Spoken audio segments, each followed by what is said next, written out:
Arkadaşım, bağımsızlığımızın, birlik ve beraberliğimizin sembolü, şehitlerimizin son artısı olan şan ve şerefle taşıdığım bu bayrağı öpüyorum ve sana teslim ediyorum.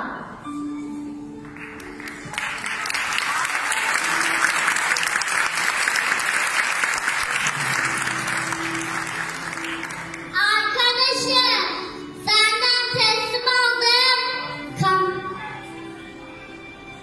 Kanımdan ve canımdan çok sevdiğim bu bayrağı şerefle taşıyarak benden sonraki döngüye yücelterek teslim edeceğim. Gözün arkada kalmasın.